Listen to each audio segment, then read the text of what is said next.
The war in Gaza, just one of the topics being discussed this morning in Paris, where President Joe Biden is meeting with French President Emmanuel Macron.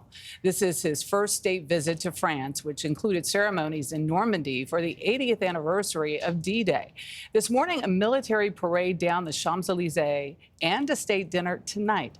CBS News' senior White House and political correspondent Ed O'Keefe is traveling with the president and joins us live from Paris. Ed, good morning.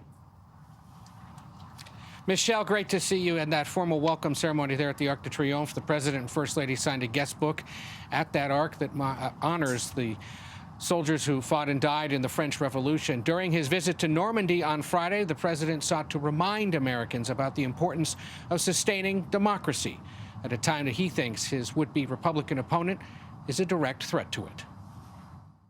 They're not asking us to scale these cliffs, but they're asking us to stay true to what America stands for. President Biden spoke against the stunning backdrop of Pointe du Hoc, where 225 Army Rangers stormed the cliffs under enemy fire 80 years ago this week. The president said they'd be standing with him today over global threats to democracy. They fought to vanquish a hateful ideology in the 30s and 40s. Does anyone doubt they wouldn't move heaven and earth to vanquish hateful ideologies of today? And the president warned that Russia's Vladimir Putin's aggression in Ukraine is posing a threat once again to European security. American democracy asks the hardest of things, to believe that we're part of something bigger than ourselves. So democracy begins with each of us. The only living World War II veteran in attendance was John Wardell, who was just 18 when he came ashore 10 days after D-Day. They need to remember what happened here. I was just a small part of it. We're still in completely, totally. Earlier in the day, the president met with Ukrainian leader Volodymyr Zelensky, also here to mark D-Day.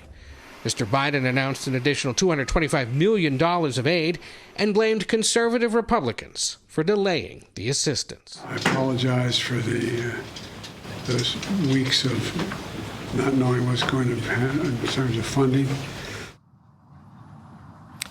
So there's that state dinner tonight here in Paris, and tomorrow before the president departs, he's visiting a cemetery where American soldiers and Marines who fought in World War I are buried. That's a notable visit because back in 2018, then President Donald Trump declined to visit the cemetery, citing bad weather. Reports later described Trump as describing those buried at that cemetery as suckers and losers, a report Trump forcefully denied, but Biden never forgot. So by making the visit, Jeff, it's an implicit contrast with his anticipated opponent. Sounds like it. Ed, thank you.